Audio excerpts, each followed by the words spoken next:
Across the Oklahoma Territory in the mid-1800s, few names carried more unease than Sarah Granger. To planters and overseers, it was a name spoken under breath, often followed by silence. To others, especially women who lived where law and survival barely met, it became a name whispered with awe. Court records from those years tell of a woman tried 4 separate times between 1847 and 1856. Each trial bore the same charge: grievous assault upon her master. Each time the courtroom emptied before testimony began, and each time the verdict refused to follow expectation. Sarah Granger was not a figure born of rumor, but of record. Her life, scattered across court documents and letters, reads like a rebellion that never announced itself. In the span of a decade, 4 different men brought her before the law, and 4 juries failed to convict. It wasn't mercy, it was fear. Fear of what her story revealed about a system that called itself order. She was born in 1824 on a tobacco plantation in northern Alabama, one of thousands of children whose births went unrecorded, except in ledgers that listed property instead of people. Her mother's name vanished with the ink. Her first owner, Edmund Hartwell, was described as temperate for his station, a phrase that disguised cruelty behind manners. His discipline came by measure, not by impulse, and his estate thrived on obedience shaped through predictability. Sarah grew among the sounds of field labor, the thud of hoes, the buzz of summer insects, the groan of wagons carrying tobacco to the curing sheds. But she also absorbed something unexpected. Through a crack in the wall of the schoolroom where Hartwell's daughter practiced letters, she learned to read. Her eyes memorized shapes she dared not trace in daylight. Literacy was a crime for people like her, yet she carried that crime in memory, invisible and precious. When Hartwell died in 1842, deaths erased the illusion of stability. Property was divided and sold, human and otherwise. Sarah, 18, and valued for her strength, fetched $850 at auction. She was bought by a cotton trader named James Wickham, a man new to Oklahoma Territory, eager to carve wealth from raw land. His wagons carried her westward through 6 weeks of dust and chain. The territory she entered was a collision of worlds. Officially, it belonged to native nations displaced from their eastern homelands. Unofficially, white settlers had claimed it as another frontier for profit. Law bent and broke beneath overlapping authorities, federal, tribal, territorial, all clashing, none complete. Wickham's plantation stood 15 miles south of Fort Gibson, 300 acres of cotton and corn carved into the prairie. 42 people worked its soil. They lived in a row of cabins behind the main house, each holding families forced into patterns of endurance. The overseer, a Georgian named Walter Puett, managed through punishment as ritual. His schedule never faltered. Talk during work earned lashes, leaving the field earned more. Resistance meant a demonstration before the gathered hands on Saturday nights. Order through fear, repeated until even the children understood silence as survival. For 3 months, Sarah kept to the background. She moved with deliberate neutrality, never fastest, never slowest, never drawing the eye of Puett or Wickham. Observation became her protection. She learned the routines, the weaknesses, the geography of control. Tuesday nights, the master's wife traveled to Fort Gibson to visit her sister. Tuesday nights, the master took to wandering. The pattern was common, the silence around it absolute. Charlotte Wickham, pale and childless, floated through her days in parlor haze and piano music. Once a Charleston belle, now reduced to habit and opium, she seemed to exist as a ghost beside her husband's ambitions. The plantation prospered in her absence, and the household functioned by pretending not to see what happened when he prowled the cabins. Sarah learned all this quietly, reading danger as if it were text. Her literacy had taught her more than letters. It had taught her pattern recognition, and she recognized this one too well. Fear was constant, but fear could be studied. What she learned hardened into readiness. By late autumn, the air changed. Cotton picking slowed, nights grew long, and the silences on Tuesdays deepened. What happened next transformed her from another name on a ledger into a figure of myth and judgment. The accounts differ in detail but not in conclusion. A confrontation in the night, a weapon seized in defense, a wound that ended one man's capacity to harm again. She did not flee. She did not deny what she'd done. She simply walked to the main house and waited. The physician called to treat the injury recorded it delicately, severe trauma rendering future marital relations inadvisable.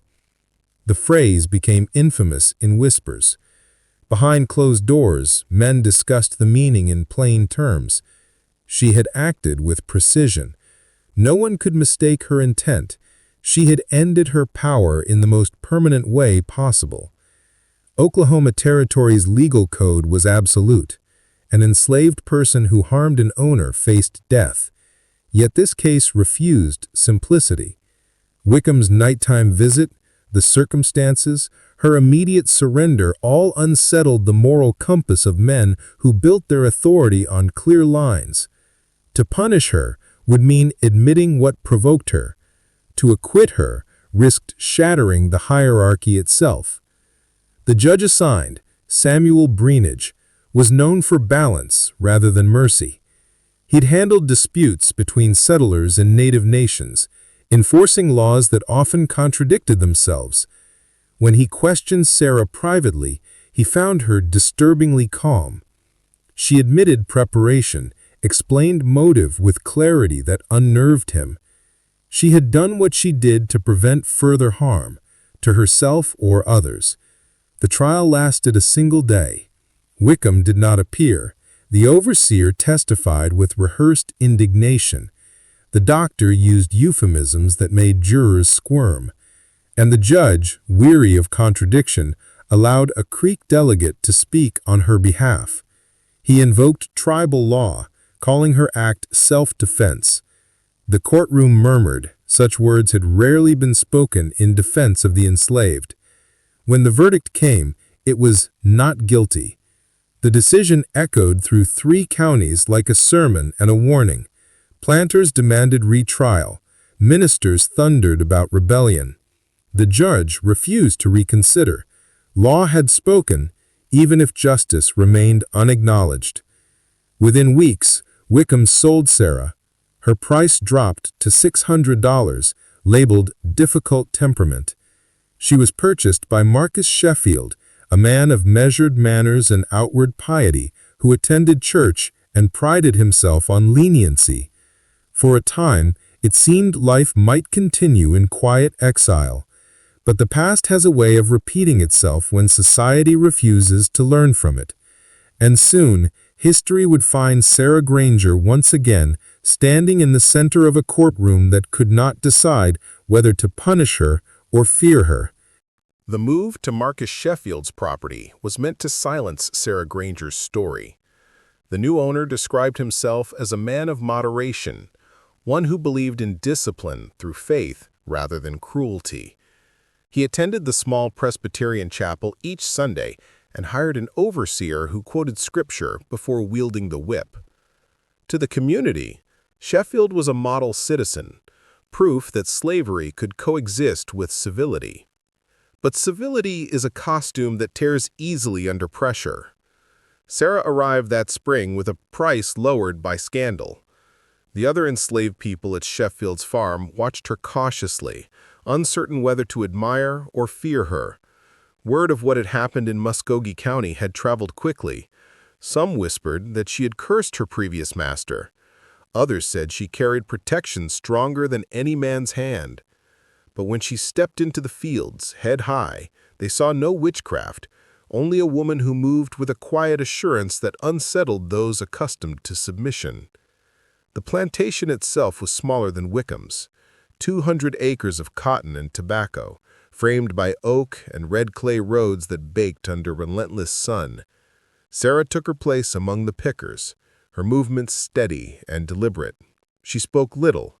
The overseer, unfamiliar with her past, treated her like the rest until Sheffield warned him privately not to test her temper. 4 months passed. The rhythm of fieldwork settled around her like dust, and yet the same pattern began to shape take.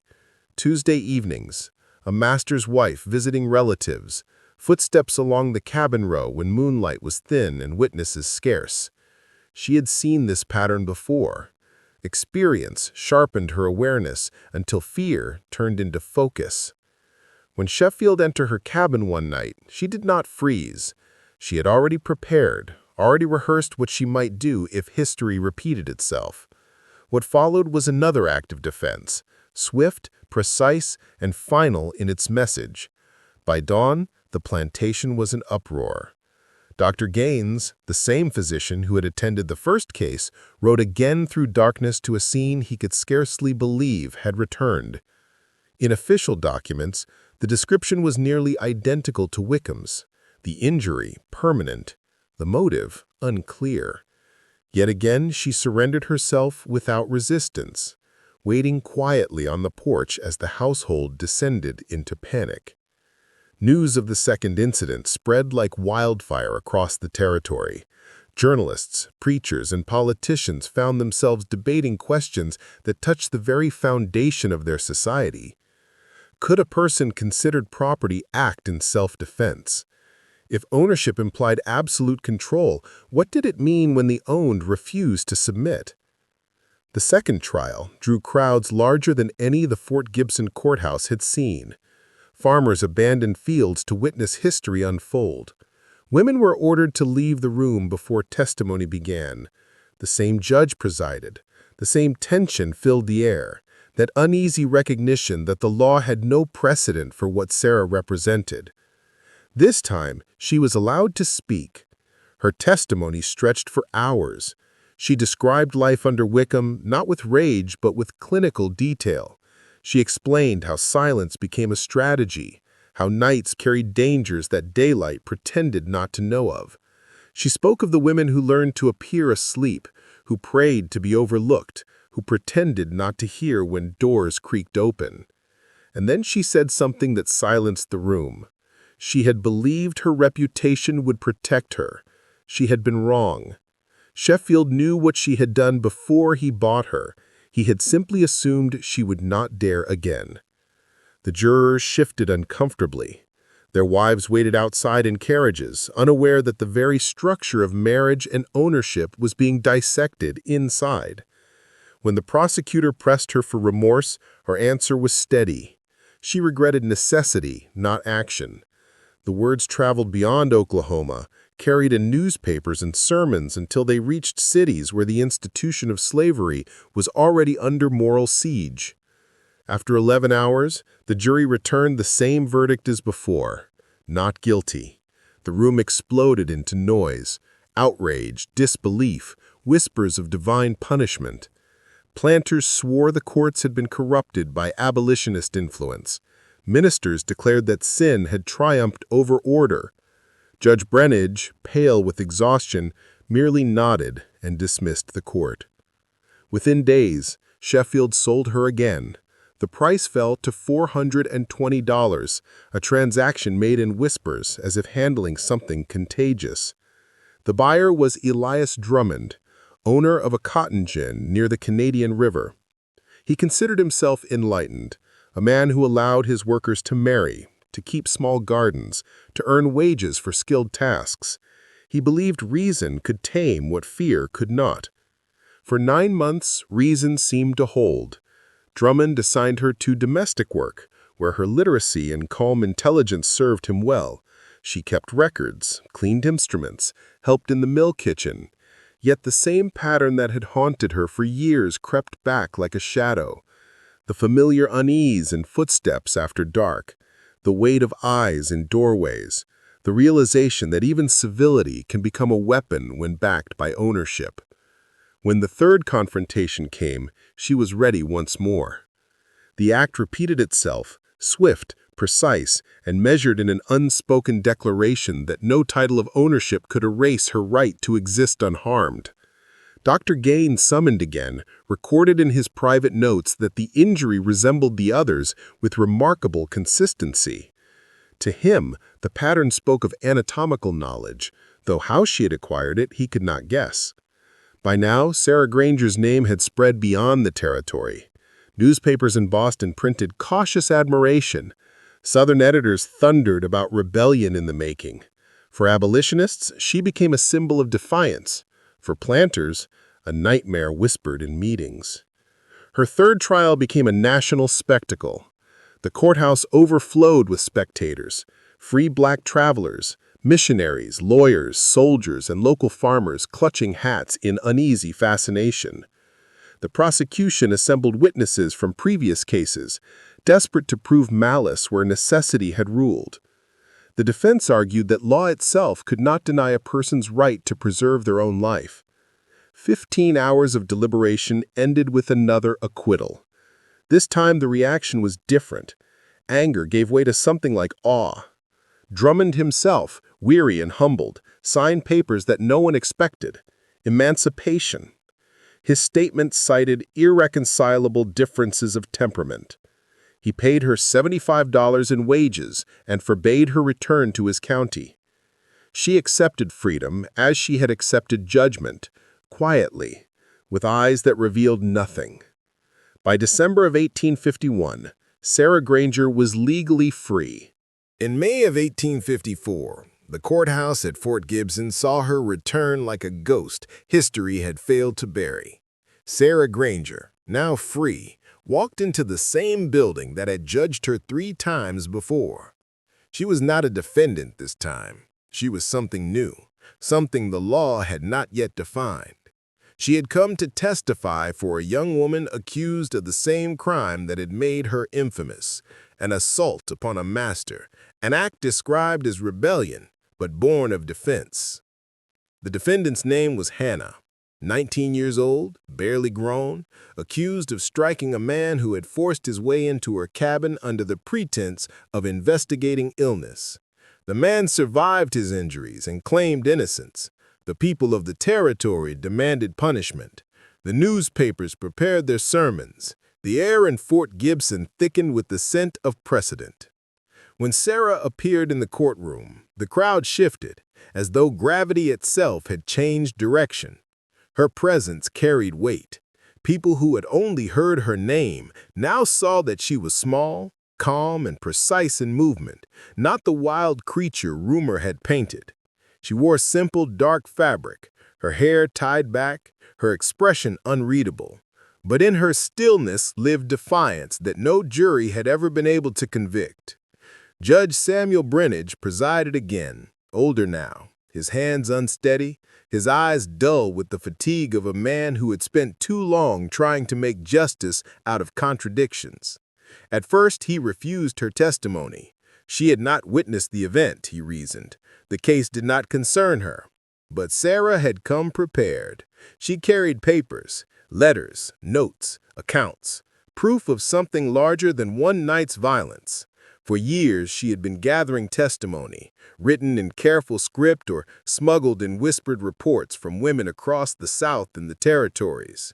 Each described the same pattern: the midnight intrusions, the silences, the punishments, and rarely the resistance. Brenage read through the letters in his chamber. They were neither hysterical nor sentimental. They were factual, methodical, like court documents stripped of their pretense. He recognized what they represented, a record of truths no official court had ever wanted to acknowledge. The evidence could not legally acquit Hannah, but it could expose a system that made her actions inevitable. When the judge returned, he did something no one expected. He allowed Sarah Granger to speak, not as a witness to a crime, but as an expert in the anatomy of survival. The prosecutor objected until his voice cracked. The attorney general himself threatened complaint, but Brenage overruled them all with a trembling hand and an old man's defiance. Perhaps he sensed that this would be his last trial of consequence, and that silence would damn him more than controversy. The courtroom filled to capacity. Marshals stood along the walls, muskets slung across chests. The town's white citizens leaned forward, waiting to see if the legend would speak like the devil they feared or the saint some claimed her to be. Sarah did not perform. She spoke with the same evenness that had unnerved every jury before. She described not her own injuries or victories, but patterns, the logic of oppression, the timetable of fear, the way danger disguised itself as routine. She spoke of how women developed systems of warning, of how knowledge passed quietly between them like secret scripture. Her tone was calm, almost clinical, but beneath it pulsed the undeniable truth that survival itself was resistance. The prosecutor tried to trap her in contradictions. Did she not prepare for violence? Did that not make her an aggressor? Her reply was steady. Preparation is not attack. Readiness is not aggression. When strength is unequal, calculation is the only defense left. For 3 days she spoke. The court clerk, hands shaking, filled page after page of notes. The gallery sat in silence, torn between horror and revelation. For many, it was the first time they had heard a black woman describe her experience in her own words, unbroken, uninterrupted. The words turned her from rumor into reality, and reality is far harder to dismiss. When the jury retired, the courthouse hummed with restrained panic. Outside, men argued that the law could not endure such precedents. Inside, women who had been escorted out of previous trials now lingered in hallways, straining to hear what would come next. After 19 hours, the jury returned. Not guilty. Hannah was free. Later, one juror admitted that the decision was not about evidence, but understanding. They could no longer pretend ignorance. Sarah had made them see what they had chosen not to see their entire lives. Her testimony marked the turning point. In the months that followed, she became something rare, a figure of influence among people who were supposed to remain voiceless. Women sought her out, traveling from distant plantations under the cover of night. Some came bruised, others unscarred but wary. They came not for vengeance, but for knowledge. She never called herself a teacher. She merely shared what she knew. She explained anatomy as though it were geography, mapping the human form as terrain that could be defended. She described how to delay, how to warn others, how to find protection within impossibility. She never urged violence. She urged awareness. Awareness that ownership did not erase the right to safety. To those who listened, she became both compass and myth. To the men who owned those women, she became contagion. The pattern spread across the territory. Incidents too similar to ignore, too numerous to explain as coincidence. In 2 years, at least 9 acts of defense occurred across Oklahoma and Arkansas. Some were minor, others decisive. Each bore echoes of the same precision that had defined her own survival. By 1855, panic had replaced outrage. Planters and politicians met in secret to discuss the Granger problem. They spoke of rebellion, of conspiracy, of the need to restore order before it vanished altogether. They hired lawyers, investigators, and men whose careers depended on restoring order by any means necessary. But what they did not understand was that order had already shifted. Knowledge cannot be reclaimed once released. The stories had taken root not in papers, but in memory, spreading through songs, through coded conversations in kitchens and fields, through the quiet courage of women who no longer saw themselves as powerless. Sarah continued her work quietly, renting a small room above a boarding house, keeping her letters and journals hidden under floorboards. To most of Fort Gibson, she was an ordinary seamstress with an educated hand. To those who knew, she was something else entirely. A chronicler of resistance, building an archive no official historian would ever acknowledge. But power rarely allows truth to live unchallenged. The men who called her dangerous were already gathering evidence, twisting her influence into accusation. By 1856, they would find a way to bring her back into court one final time, not for what she had done, but for what she had taught others to do. The law had failed to destroy her when she fought alone. Now it would try to erase her by condemning her knowledge. By the summer of 1856, whispers about Sarah Granger had grown into strategy meetings behind closed doors. Planters, lawyers, and preachers all agreed on one thing: she could not be left to move freely across the territory. She had survived 3 trials and turned a 4th into a reckoning. Her words had spread faster than the fear she once inspired. No jail could contain what she represented. Knowledge itself had become the crime. The committee formed in secret at Fort Gibson's courthouse, 23 men, property owners all, who believed themselves custodians of order. They hired Cornelius Vance, a lawyer from Richmond, famous for prosecuting uprisings. Vance spoke the language of law, but understood that law was merely the weapon that power used when fear failed. He promised results. He studied her history, reread every transcript, and realized what the earlier prosecutors had missed. They had tried to convict her for action. He would convict her for influence. There existed, buried deep in Old English statutes, a charge called conspiracy to commit mayhem. It required no direct violence, only proof that someone had advised, taught, or encouraged others to cause harm. In that phrasing, Vance found his opening. It was perfect in its cruelty, a way to criminalize her knowledge while claiming to defend civilization.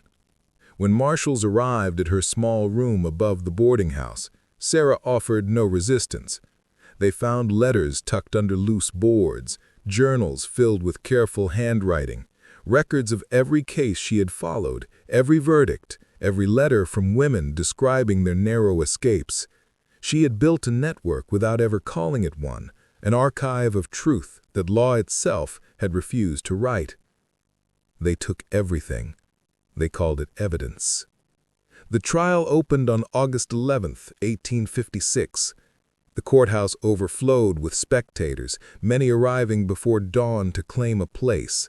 For some, she was a threat that had to be erased. For others, she was a living question. What happens when a woman denied all rights claims them anyway? Judge Breenage presided again, frailer than before, his health failing. His once firm hands trembled as he adjusted his glasses. The room smelled of humidity, sweat, and anxiety. Everyone understood this would be his final case. The prosecution's witnesses lined up, plantation owners who claimed she had corrupted their servants, overseers who swore they'd seen her whispering with women later accused of defiance. Even one woman coerced into saying Sarah had shown her how to cut. Each story sounded rehearsed, polished by fear. Vance's voice carried the rhythm of certainty. He framed her not as individual, but contagion. This woman, he told the jury, has planted rebellion not with fire or steel, but with words. The defense came from 3 young lawyers who admired the courage of her earlier juries. They argued that education could not be a conspiracy, that preparing for danger was not the same as plotting it. They brought doctors who testified that none of the injuries Sarah was accused of inspiring had resulted in death. They argued self-defense, legality, necessity. But logic faltered against panic. The crowd outside demanded conviction. The local newspaper printed headlines calling her the woman who unmans the South. The sermons preached on Sundays warned that her teachings would unmake the divine order. Inside, the proceedings felt less like trial, and by the summer of 1856, whispers about Sarah Granger had grown into strategy meetings behind closed doors. Planters, lawyers, and preachers all agreed on one thing: she could not be left to move freely across the territory. She had survived 3 trials and turned a 4th into a reckoning. Her words had spread faster than the fears she once inspired. No jail could contain what she represented. Knowledge itself had become the crime. The committee formed in secret at Fort Gibson's courthouse, 23 men, property owners all, who believed themselves custodians of order. They hired Cornelius Vance, a lawyer from Richmond, famous for prosecuting uprisings. Vance spoke the language of law, but understood that law was merely the weapon that power used when fear failed. He promised results. He studied her history, reread every transcript, and realized what the earlier prosecutors had missed. They had tried to convict her for action. He would convict her for influence. There existed, buried deep in Old English statutes, a charge called conspiracy to commit mayhem. It required no direct violence, only proof that someone had advised, taught, or encouraged others to cause harm. In that phrasing, Vance found his opening. It was perfect in its cruelty, a way to criminalize her knowledge while claiming to defend civilization. When marshals arrived at her small room above the boarding house, Sarah offered no resistance. They found letters tucked under loose boards, journals filled with careful handwriting, records of every case she had followed, every verdict, every letter from women describing their narrow escapes. She had built a network without ever calling it one, an archive of truth that law itself had refused to write. They took everything. They called it evidence. The trial opened on August 11, 1856. The courthouse overflowed with spectators, many arriving before dawn to claim a place. For some, she was a threat that had to be erased. For others, she was a living question. What happens when a woman denied all rights claims them anyway? Judge Greenidge presided again, frailer than before, his health failing. His once firm hands trembled as he adjusted his glasses. The room smelled of humidity, sweat, and anxiety. Everyone understood this would be his final case. The prosecution's witnesses lined up, plantation owners who claimed she had corrupted their servants, overseers who swore they'd seen her whispering with women later accused of defiance, even one woman coerced into saying Sarah had shown her how to cut. Each story sounded rehearsed, polished by fear. Vance's voice carried the rhythm of certainty. He framed her not as individual, but contagion. This woman, he told the jury, has planted rebellion not with fire or steel, but with words. The defense came from 3 young lawyers who admired the courage of her earlier juries. They argued that education could not be a conspiracy, that preparing for danger was not the same as plotting it. They brought doctors who testified that none of the injuries Sarah was accused of inspiring had resulted in death. They argued self-defense, legality, necessity. But logic faltered against panic. The crowd outside demanded conviction. The local newspaper printed headlines calling her the woman who unmans the South. The sermons preached on Sundays warned that her teachings would unmake the divine order. Inside, the proceedings felt less like trial and more like ritual exorcism. Every word from her mouth was treated as temptation. When she finally spoke, the room stilled. Her voice was steady, deliberate, almost weary. She explained why she had kept records, not to incite violence, but to preserve truth. The law, she said, had never protected women like her. The record was the only defense that could outlive silence. She looked at the men who judged her and told them that what they feared most was not the knife or the act, but the idea that knowledge could belong to the enslaved. The prosecution accused her of arrogance. She answered that memory was not arrogance, it was survival. Outside, the crowd's anger turned restless. Rumors spread that vigilantes were forming a mob if the court refused to convict. Greenidge heard the noise through the thin walls and felt the weight of his gavel like a burden. Over 4 days, the courtroom air thickened with heat and dread. The jury deliberated 16 hours, locked in argument that broke into shouting and silence. At dawn, they emerged, faces pale, shirts damp, voices uncertain. Their foreman spoke the verdict: not guilty. For a moment, no one moved. The sound that followed was not applause, nor outrage, only disbelief. Vance collapsed into his chair. The judge closed his eyes as though he had witnessed a miracle he couldn't explain. Outside, the courthouse steps filled with shouts. The marshals escorted her through the crowd. No one touched her. The space around her seemed to part of its own accord, as if the air itself refused to close on her. That night, Judge Breenidge wrote his final note in chambers. "I have seen the law fail to bind truth and mercy together. Yet sometimes, failure is grace." He died less than a year later. The verdict marked the end of official records bearing her name. No future court summoned her again, but the aftermath rippled across the territory. Within months, Vance returned east humiliated, warning that if knowledge continued to spread among the enslaved, property itself will grow teeth. Planters doubled their patrols, punished rumors, forbade gatherings of women after dark, and still, the pattern continued. Letters kept arriving, unsigned, written in careful script on scraps of paper smuggled through markets, handed to wagon drivers, slipped into Bibles. They all began the same way: